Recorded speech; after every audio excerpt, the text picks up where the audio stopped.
a vida a qual o Senhor nos deu. Obrigado por este momento, por esta oportunidade de estarmos de pé, reunidos nesta assembleia, a qual se chama a igreja, aonde glorificamos o teu santo nome, aonde louvamos, aonde nos sentimos importantes por fazer parte deste corpo, ó Pai amado, ao qual o Senhor nos inseriu, que se chama Jesus Cristo. Louvado seja o Senhor por cada vida presente, por cada vida, Pai amado, que esteve conosco no dia de ontem, que está aqui conosco no dia de hoje. Pai, também que o Senhor, ó Pai amado, possa ser louvado por aquelas pessoas que não puderam estar aqui, mas que o Senhor seja o centro da nossa adoração aqui nesta noite, ó Pai amado. Que o Senhor, ó Pai amado, seja o centro e a razão de tudo o que está acontecendo aqui neste lugar. Que somente o teu santo nome, um nome que foi nos dado, ó Pai amado, que se chama Jesus, ao qual derramou o teu sangue naquela cruz, que comprou-nos por um alto preço. Louvado seja o nome do teu Filho amado Jesus, ó Deus de poder. Obrigado por este momento, por esta oportunidade, mais uma vez, em nome de Jesus. Louvado seja o Senhor. Glória a Deus. Você já pode se assentar, só se for dando glória a Deus. É muito bom louvar a Deus, é muito bom glorificar a Deus, ainda mais quando nós nos empenhamos para fazer bonito para o Deus que nós servimos. O nosso Deus, Ele é um Deus de ordem e decência. Imagine como vai ser o coral de anjos lá, quando estiver voltando o Senhor Jesus. Tudo afinado, tudo perfeito, tudo em ordem e decência. Então nós estamos ensaiando para este grande dia. Posso ouvir um amém? Glória a Deus. Ô pastor, obrigado. Mas pode me dar, tá bom, obrigado. Irmãos, gostaria de ler apenas um versículo, João 1, versículo 29. Apenas a parte B. João, ele declara: eis o cordeiro que carrega o pecado do mundo. Ou outras Bíblias vai dizer: eis o cordeiro de Deus que tira o pecado do mundo. Amém? O tema aí dessa cantata é do Calvário ao túmulo vazio. Nós não estamos aqui pregando Jesus crucificado, mas nós estamos aqui falando de um cordeiro que foi morto e ressuscitou, e ele está vivo à destra do Deus Todo-Poderoso. Este é o motivo de estarmos aqui, para glorificarmos e exaltarmos este Deus.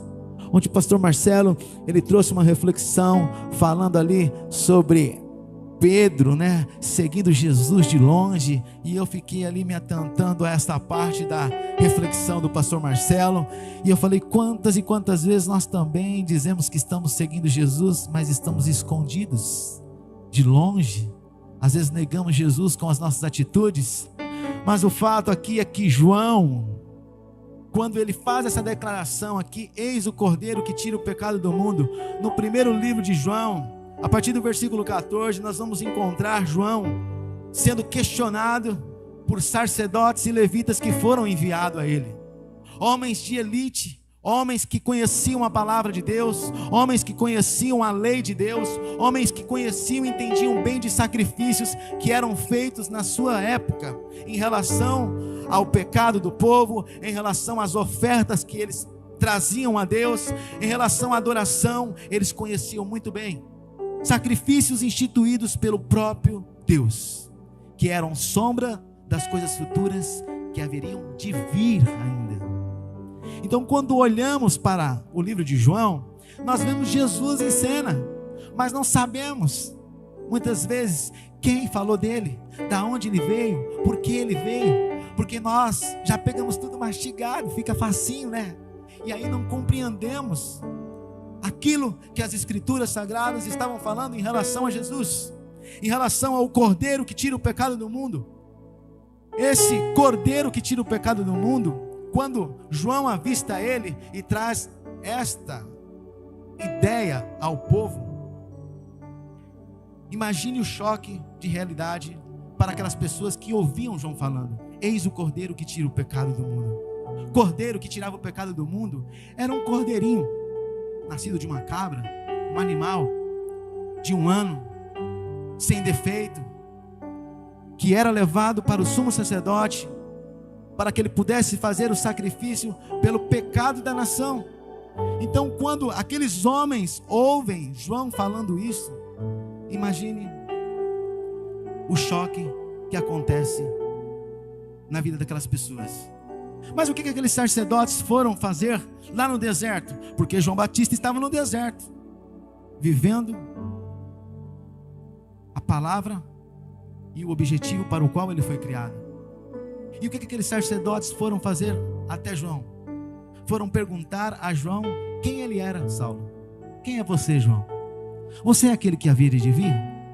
Perguntaram para ele, Sirlei, você é o Messias? E ele falou, com certeza não. E aí perguntam para ele, então tu és o Elias?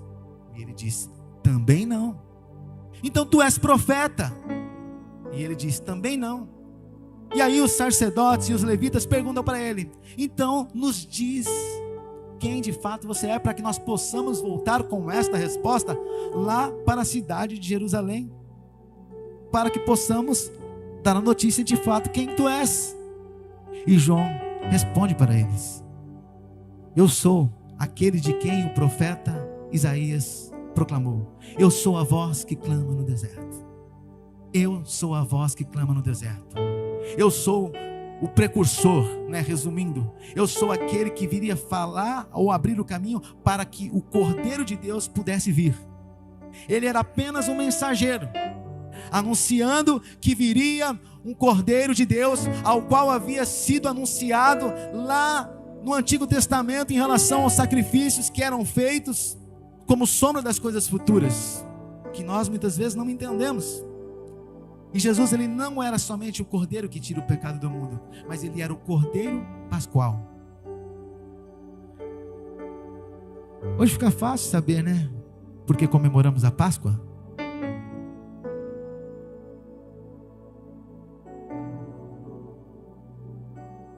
A cantata era para ser feita no mês de abril, né? É que nós estávamos com muitas atividades, mas o ano que vem nós vamos fazer no mês certo, né? Correto? Então, irmãos, ele era o Cordeiro Pascual e ele era o Cordeiro que tirava o pecado do mundo. E por que no mês de abril Jesus, ele foi sacrificado como Cordeiro Pascual, como Cordeiro que tira o pecado do mundo? Nós não entendemos muitas vezes, porque não sabemos quem instituiu a Páscoa. Quem instituiu a Páscoa? Sei que algumas pessoas já se perguntaram, já viram, até mesmo na palavra de Deus, mas será que de fato nós vivemos a Páscoa, a qual foi instituída por um Deus que nos criou, que nos formou e que nos escolheu para que pudéssemos celebrar este dia com muita alegria? Qual o significado da Páscoa, meu irmão? Minha irmã, qual o significado? Passagem. Porque quando olhamos, quando Deus institui lá no capítulo 11 de Êxodo, capítulo 12 e 13, Deus institui a Páscoa quando o povo estava sendo escravizado pelo povo do Egito. Um povo culto, um povo de um nível, de uma sociedade inteligentíssima. Manjavam de matemática, manjavam de arquitetura, manjavam de pintura. Eles eram um povo muito culto, muito higiênico naquela época. E o que acontece? Um povo, por ser tão culto, acabou deixando com que o ego subisse aos vossos corações, ao ponto de escravizar o povo de Israel, o povo de Deus, que estava vivendo lá. E quando o povo estava vivendo lá, para vocês entenderem e chegarmos na Páscoa, neste Cordeiro, quando o povo estava lá no Egito, não tinha aquelas coisas que tinham quando nós lemos o livro de Gênesis, né? Deus falando com Abraão, anjos vindo pedir comida a Abraão, não tinha José tendo sonhos, não tinha anjos subindo e descendo escada, aonde Jacó tinha esta visão, não tinha, mas tinha um povo lá no Egito, no lamento, chorando, gemendo, porque estavam sendo escravizados. Então Deus envia as 10 pragas. Não quero me atentar às 10 pragas, mas sim a última praga. No capítulo 11 de Êxodo, nós vamos ver no versículo 4, diz Moisés para Faraó: assim diz o Senhor, hoje, nesta noite, passarei na terra do Egito, e todos os primogênitos hão de morrer, tanto do filho de Faraó, como do servo e serva, e até mesmo todos os animais hão de morrer. E quando continuamos a leitura, a partir do versículo 4, nós vemos algo muito interessante, e não entendemos e não compreendemos o agir de Deus. E Deus diz para o povo do Egito, através da vida de Moisés, que eles viriam, ou voltariam, se achegariam ao povo de Israel, chorando, porque eles não acreditaram naquilo que Moisés falou para eles, que todos os primogênitos iriam morrer, menos os filhos do povo de Israel. Nem um cão, acho que é no versículo 7, moveria uma língua contra um dos filhos do povo de Israel. E exatamente como Moisés declarou a Faraó, aconteceu. O anjo passou a meia-noite matando todos os primogênitos do Egito. Conclusão disso tudo. E neste dia, no capítulo 12, Deus fala assim: este mês será o primeiro mês do ano para vocês. É por isso que o mês de abril é o primeiro mês do ano para o judeu. Vocês vão comemorar a Páscoa, porque antes do anjo passar, Deus pediu para eles: separe para mim no 10º dia deste primeiro mês, um cordeiro de 1 ano, sem mancha, sem defeito, para cada família. E se a família for pequena, junte-se com outra família, mate este cordeiro, e o sangue que vocês colocarem na bacia, passem nos umbrais da porta. Prestem bem atenção, grave bem. Passem nos umbrais da porta, e depois coma este cordeiro assado. Não quebre nem o osso, grave isso, não quebre nem o osso deste cordeiro. Coma ele com pães ázimos, pães sem fermento, ervas amargas. Esta é a Páscoa do Senhor. Significado de Páscoa é passagem da escravidão para a liberdade. Quando olhamos para o Senhor Jesus Cristo, aquele que foi crucificado no Monte Calvário, pensamos assim: passagem de vida, de morte para a vida, porque todos nós estávamos destituídos, mortos espiritualmente. E quando olhamos através deste sacrifício que foi feito lá no Egito, quando eles estavam saindo, que era a sombra das coisas futuras que Jesus viria fazer, nós enxergamos hoje. E Deus diz para eles: esta festa que vocês vão celebrar é eternamente até que Ele volte. Para quê? Isso nós vemos Jesus replicando, né, quando Ele fala da ceia. Mas quando Deus fala para o povo celebrar a Páscoa, Ele diz eternamente. Eternamente é eternamente. Eu vejo até os dias de hoje. Por quê? Deus, Ele pede para o povo, os mais velhos. Olha que interessante, porque quando vocês celebrarem esta festa todo o primeiro mês do ano, que é o mês de abril, no 14º dia, seus filhos perguntarem, vocês vão dizer: o que é isso, papai? O que é isso, mamãe? Vocês vão dizer a eles: esta festa que nós celebramos é porque quando nós éramos escravos no Egito, Deus instituiu esta festa. E Ele disse assim ainda mais: quando vocês forem comer esta Páscoa, comam com os vossos lombos cingidos, com os vossos cajados nas mãos, com as vossas sandálias nos pés, preparados, atentos, porque Deus falou que iria libertar eles da escravidão. Então eles tinham que estar preparados. O anjo passou e o povo foi lá pedir para que eles pudessem ir embora. E aí, quando eu voltei nesse contexto, e eles falavam isso para os nossos filhos, porque Deus nos livrou da escravidão para a liberdade. E foi tão rápido, irmãos, que eles comeram aquela Páscoa com os calçados nos pés, cajado nas mãos. Imagine, nós estamos aguardando Jesus voltar. Será que nós estamos preparados? Porque esta Páscoa, ela foi sombra das coisas futuras que Jesus haveria de fazer. E o cordeiro que João assiste, vê e anuncia, ele diz: eis o cordeiro que tira o pecado do mundo. Como nós vemos em João 3,16, que Deus amou o mundo de tal maneira que deu seu Filho unigênito para que todo aquele que nele crê não pereça, mas tenha a vida eterna. Isaías, ele fala no livro, capítulo 53, que este cordeiro, ele seria maltratado pela sua vida, João, pela sua vida, Magone, pela minha vida, pela nossa vida. Ele seria moído, amassado, e como um cordeiro mudo, ele iria morrer. Diante da palavra que o pastor Marcelo pregou ontem, Jesus no Calvário, estava lá no Monte Calvário. Quando lemos Lucas capítulo 22, ele estava lá sendo entregue por um traidor que chamava Judas. E às vezes olhamos para Judas e achamos ele um péssimo homem. Mas você já olhou para si, ou para dentro de si, ou para a tua mente, para os teus pensamentos, para as tuas atitudes, se as nossas atitudes não são muitas vezes como a de Judas? Judas andou com Jesus, cara. Judas viu Jesus operar milagre.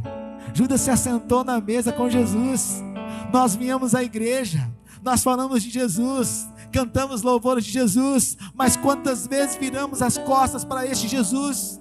Será que muitas vezes não estamos nos colocando na posição de Judas. Ah não, Judas vendeu Jesus por 30 moedas, e nós vendemos Jesus por muitas coisas, pelos prazeres que o mundo nos propõe, pelo mau testemunho.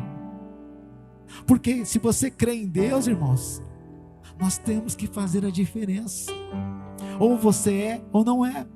Porque quando eu leio a Bíblia aqui, em Êxodo, capítulo 12, capítulo 11 ainda, eu vejo aqui o quê? Que Deus, Ele faz a diferença. No finalzinho do versículo 7, Ele faz a diferença entre os egípcios e Israel, entre aquele que tem a marca do cordeiro nos umbrais da porta da sua casa e aqueles que não têm. O nosso Senhor Jesus Cristo, Ele veio a este mundo, como diz lá em Hebreus 9, versículo 22, sem derramamento de sangue não há perdão de pecados. Jesus Cristo derramou o seu sangue para que nós pudéssemos estar aqui. Aí entra uma pergunta: você tem a marca de Cristo na sua vida? 2 Timóteo capítulo 2, versículo 19 diz assim: todavia o fundamento de Deus fica firme tendo este selo: o Senhor conhece os que são seus. Deus, Ele sabe de fato quem é e quem não é. Talvez, como lá em Mateus 22, eu gosto muito dessa parábola, né? Porque é a parábola do grande banquete do rei. No finalzinho do capítulo ele fala assim, que muitos são chamados, mas poucos são escolhidos. Aí entra um ponto de interrogação, uma pergunta, né? Quem você é? Um chamado ou um escolhido? A pergunta é para você, você tem que fazer para você, porque eu faço para mim. Será que eu estou preparado para entrar no campo? Para fazer aquilo para o que eu fui chamado? Será que eu estou preparado como um soldado de Cristo, ou uma soldada de Cristo, para fazer parte desta batalha, desta guerra a qual Ele me convidou? Porque Jesus Cristo, no Monte Calvário, lá estava sendo crucificado pelos meus pecados, pelos teus pecados. Eu gosto muito de João 17:20, que fala assim, que antes dele morrer, acho que foi antes dele morrer, ele fala assim: eu não oro só por estes que estão aqui, mas por aqueles que ainda haveriam de crer nele através da sua palavra.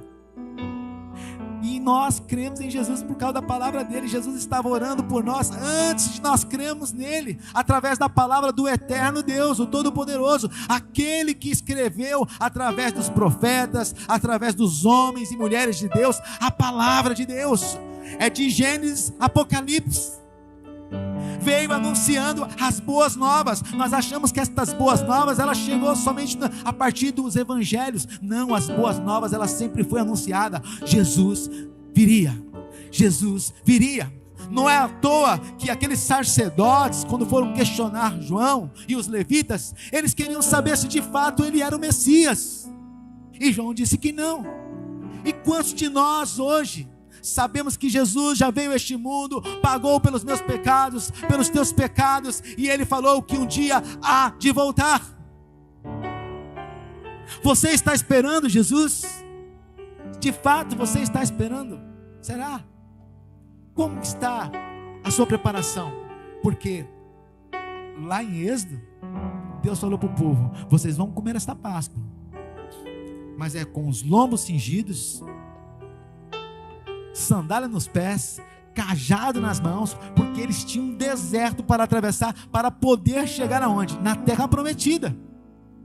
E essa é a pergunta que eu faço para esta igreja: vocês estão preparados para subir a cidade celestial que está preparada desde a fundação desta terra? Vocês estão com os seus lombos cingidos? Preparados? Não vou falar cajado, porque nós não usamos cajado mais, né? Nem sandália. Os homens, alguns homens ainda usam uma sandália, uma precata, né? Que fala assim? É precata, ou pastor Marcelo? Precata? Obrigado, viu, João? Você imagina, se aquele povo atravessou um deserto, por que nós não podemos pensar desta forma? Nós estamos atravessando um deserto, irmãos. E a terra prometida estava do outro lado para este povo, mas eles tinham que atravessar o deserto crendo em Deus. Nós estamos vivendo neste mundo, aonde muitas coisas boas, maravilhosas, gostosas, muitas vezes tentam nos impedir. E neste deserto, muitas vezes nós estamos despreparadas, se eu posso dizer assim. Mas Jesus, ele estava lá no Monte Calvário, aonde se chama lugar de Gólgota. Vocês sabem que é Gólgota? Alguns sabem, é lugar da caveira. Era onde era crucificado homens perigosos, malfeitores, bandidos, ladrões, trocando aí palavras sinônimas, né? Pessoas más. E Jesus não era um homem mau, porque o próprio Herodes, Pilatos, declara: este homem é um homem justo, não vemos mal nele. Homens que estavam julgando, não há mal nele, mas mesmo assim ele foi crucificado. Quem deveria estar lá? Eu, você, nós deveríamos estar lá. Lógico que quando olhamos para o texto, nós achamos impossível, mas isto é espiritual, irmãos, e algo espiritual que está sondando os nossos corações. Essa atmosfera espiritual está aqui, e nós somos espirituais. Se nós somos espirituais, nós temos que pensar como homens espirituais, porque a palavra de Deus diz que Deus, ele é espírito. E se ele está falando ao seu coração nesta noite, é momento de você parar e se identificar com esse Deus que você está servindo. Paulo disse em Gálatas 2:20: já não vivo mais eu, mas Cristo vive em mim. Porque a vida que vivo pela fé do Filho de Deus, que morreu pela minha injustiça, pelo meu pecado, pelas minhas transgressões, pelos palavrões que eu falava, pelas drogas que eu usava, por muitas vezes que eu murmurei o nome deste Deus Todo-Poderoso. Ele morreu por mim, ele morreu por todos nós, naquela cruz. E muitas vezes nós não conseguimos entender o sacrifício que este Deus tem feito por nós, e não nos arrependemos dos nossos pecados, porque achamos que tudo é graça. É graça, mas é justiça. E a justiça, ela é cumprida, irmãos, porque nós temos um advogado que se assenta à destra do Deus Todo-Poderoso, que intercede pelas nossas vidas, mas ele vai ser justo. Ele é misericordioso, mas ele é justo. Ele não morreu de graça, ele pagou um alto preço. Ele pagou um alto preço. Quando eu leio os evangelhos, eu vejo Jesus falando: Pai, se é possível, passa de mim este cálice. Não foi fácil. Ele não queria passar, dá a entender, mas ele tinha que cumprir o propósito, porque ele veio a este mundo para pagar pelos meus pecados e os teus pecados, e ele morreu. Então, se você de fato que já aceitou o Senhor Jesus, se não aceitou, é o momento de você aceitar. Se você não desceu as águas, é o momento de você descer, para que você nasça de novo. Não tem mais o que esperar, porque Jesus, ele está nos chamando. O tempo está se abreviando, os tempos estão encurtando. É por isso que nós vemos a iniquidade. Como diz em 1 Timóteo 4, 2 Timóteo 4, diz: mas o Espírito expressamente diz que nos últimos tempos apostatarão, desistirão alguns da fé, dando ouvidos a espíritos de homens enganadores.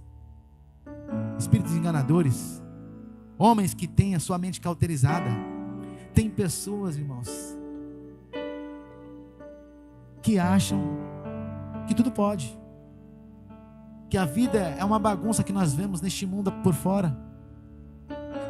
Estão com a mente cauterizada, e muitas vezes nós queremos ser enganados por essas pessoas. Por que eu digo nós? Porque a Bíblia, ela é clara. Oséias 4:6. Uma geração inteira foi destruída por falta de conhecimento do quê? Do quê? Da palavra de Deus, irmãos. A palavra que estava falando do próprio Cristo que nós estamos servindo. Jesus Cristo, ele diz em João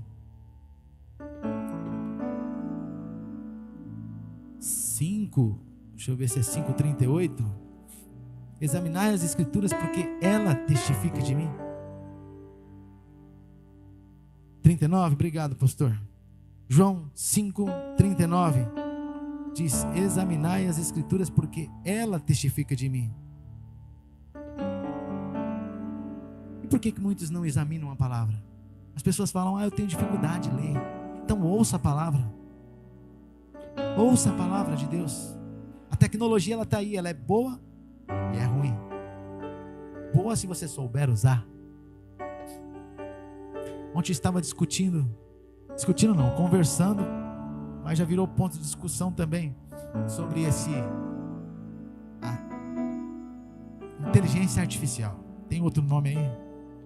É IA, mas tem um outro, é Chap, não sei, eu não quero nem falar, que eu me embanando todinho para falar isso aí. As pessoas estão sendo enganadas. Não vou dizer que é ruim, mas muitas pessoas estão sendo enganadas. Quando você tem um conhecimento de algo, vou dar um exemplo para vocês. Uma continha de matemática. 2 vezes 2, 4. 4 vezes 5, 20. Menos 5, mais 2, menos 3. Você sabe fazer isso no papel. Opa, beleza. Só que você está com pressa. Se você for usar a inteligência artificial para agilizar o seu tempo naquilo que você já sabe, glória a Deus. Agora, se você não sabe fazer uma continha, se você não conhece do assunto, eu vou pesquisar no ChatGPT, né? Obrigado, viu, agora? Cara, você está sendo enganado por você mesmo. E é o que está acontecendo com muitas pessoas em relação ao sacrifício que Jesus Cristo fez, em relação àquilo que a palavra de Deus nos diz. Porque quantas e quantas são as pessoas que querem conhecer Jesus, cantam louvores, eu quero conhecer Jesus, mas se você quer conhecer Jesus de fato, você tem que ler isso aqui, cara. Desculpa pelo cara, tá? Cara ou mina, né? Assim que os jovens dizem, ei cara, e aí mina, né? Então você tem que conhecer isso aqui, tem que conhecer Bíblia, palavra de Deus, é o que vai nos levar ao tesouro, à vida eterna. Quando eu olho para este sacrifício que Jesus Cristo fez pela minha vida, as pessoas, os meus filhos lá, às vezes ele fala, puxa cara, você é turrão. O Guilherme fala um outro nome aí, mas você é legal. Falou que eu sou, eu não lembro o nome que ele falou. Ele foi me parabenizar lá semana passada e falou, cara, você é birrento, mas eu gosto de você, porque eu pego no pé. E eu prefiro ficar com a palavra, pegar no pé, ser salvo, do que não pegar no pé, ser um cara legal e não ser salvo e não salvar ninguém. Não é que eu vou salvar alguém, quem salva é Jesus Cristo, mas eu sou um instrumento de Deus, você é um instrumento de Deus, cada um de nós somos instrumentos de Deus. Da mesma forma que aquele povo saiu do Egito, celebrando aquela Páscoa, a qual Deus pediu para que eles pudessem celebrar todos os anos no mês de abril, no 14º dia, ensinando os seus filhos. E aí, hoje muitos cristãos são enganados. A Páscoa que deveríamos celebrar é a Páscoa da qual Jesus pega quando nós vamos fazer a ceia lá. Ele fala, este é o meu pão e este é o meu corpo. Todas as vezes que vocês comerem ou beberem deste sangue, façam memória de mim, até que eu volte. Jesus morreu. Antes de ser crucificado, ele celebrou a Páscoa. Vocês já repararam que teve um outro povo, tinha dois povos, duas classes de judeus, essênios, os outros acho que eram saduceus. Jesus, ele comemorou a Páscoa junto com um deste povo e o outro comemorou depois. Só que hoje, irmãos, eu vejo muitos cristãos comemorando a Páscoa que o pastor Marcelo falou aqui ontem, a do coelhinho. Será que é legal? Será que estamos comemorando a Páscoa certa? Virou comércio hoje. Mas esta Páscoa, em 360 e pouco, no ano 1600, ela foi instituída pelos alemães, por um tal de coelho que botava ovos coloridos, para fazer com que nós viéssemos perder o foco, os cristãos. E ela foi proibida pelo concílio de Antioquia, no ano 300 e pouco, que os cristãos não celebrassem mais a Páscoa,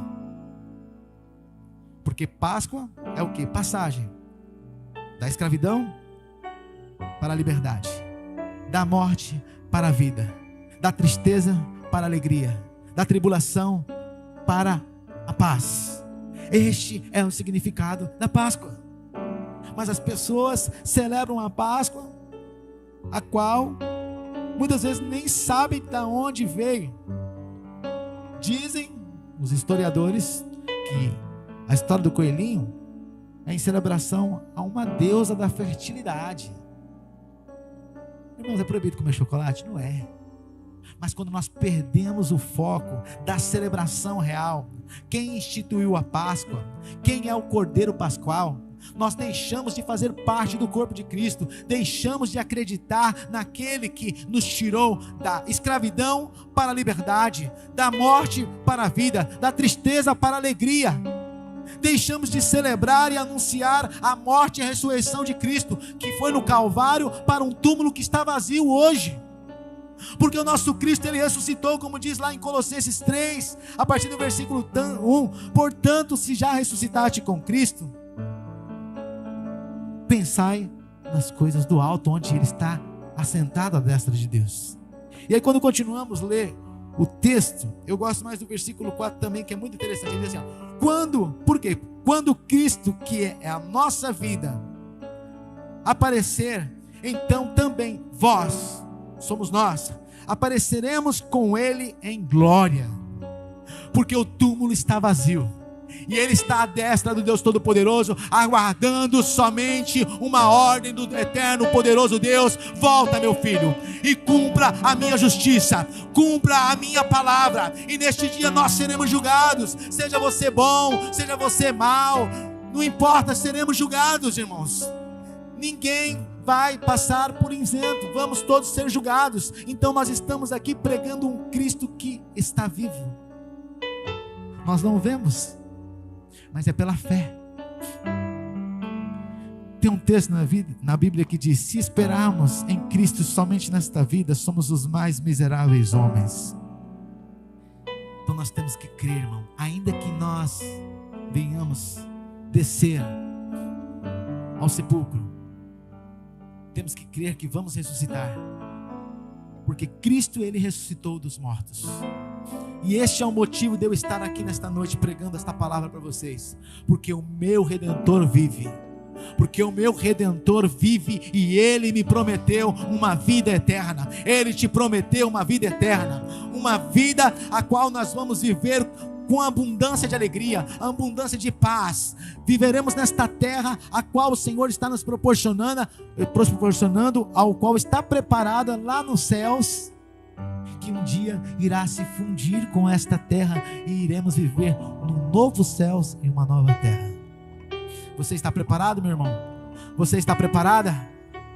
Você está em rumo a Jerusalém, assim como o povo que saiu da escravidão do Egito para uma terra prometida que manava leite e mel, aonde muitos ficaram pelo caminho, aonde muitos se distraíram com os prazeres, com as riquezas que eram oferecidas pelo mundo ao qual eles estavam atravessando lá, naquele contexto, pelas riquezas, pela idolatria, e muitos não entraram na terra prometida. Então, irmãos, o que eu quero dizer a vocês: não perca tempo, não venha à casa do Senhor, não diga que você está servindo a Deus à toa. Faça valer o sacrifício que você está fazendo em servir a Cristo. Fale do amor de Deus, fale da bondade de Deus, fale da graça de Deus, do sacrifício que Ele fez, não só por você, mas por todos aqueles que ainda vão crer neste Jesus. Jesus, Ele diz que Ele é a porta, e quem entrar por Ele vai encontrar vida. Quando nós entramos por esta porta, nós estamos sendo banhados pelo sangue do Cordeiro, irmãos, porque recebemos uma nova vida. E se você tiver a marca de Cristo, ai daquele que mexer com você, ai do mundo que tentar te derrubar, ai do mundo que tentar te destruir, porque Deus, Ele cuida dos teus, e Deus está cuidando de você nesta noite. Deus está cuidando desta igreja nesta noite. É tempo de se arrependermos, é tempo de nós nos humilharmos, é tempo de reconhecermos o sacrifício que Ele fez por cada um de nós. Um dia, quando esse Cristo voltar, quando chegar o dia escolhido por Deus, as cortinas dos céus, elas vão se desenrolar, e virá os anjos com trombetas, cantando, louvando o Senhor, e o Senhor virá com seu cedro, com seu cajado de justiça para julgar a humanidade. Espero eu sim, Senhor Deus, ser escolhido. Espero sim, Senhor meu Deus, que esta igreja seja escolhida, cada um destes meus amados irmãos e irmãs. Eu oro por este dia, para que você continue de pé, e eu continue de pé, e que juntos possamos herdar esta vida eterna e morarmos nessa cidade celestial ao qual Ele tem nos proporcionado. Amém, igreja? Louvado seja o Senhor. Coloque-se de pé, igreja do Deus vivo. Nós vamos louvar este Deus, mas nós também vamos glorificar este Deus. Nós vamos engrandecer este Deus, bendizer este Deus, porque digno é o Cordeiro que foi morto, que ressuscitou. Se você crê que Ele foi morto e ressuscitou, e que Ele é santo, comece a glorificar a Deus com as tuas palavras aqui nesta noite. Comece a exaltar, porque eu tenho a plena certeza que o Espírito de Deus está aqui. Os anjos de Deus neste momento glorificam o nome daquele que vive, daquele que reina. E se você deseja fazer parte desta adoração, deste momento, deste ensaio, esta é a hora, este é o momento de você glorificar o nome daquele que te escolheu nesta noite para estar aqui. Oh, bendito poderoso Deus, digno é o Senhor, digno é o Senhor, oh bendito poderoso Deus. Aleluias, glórias e glórias e glórias ao teu santo nome. Santo, santo, santo é o Senhor. Aleluias.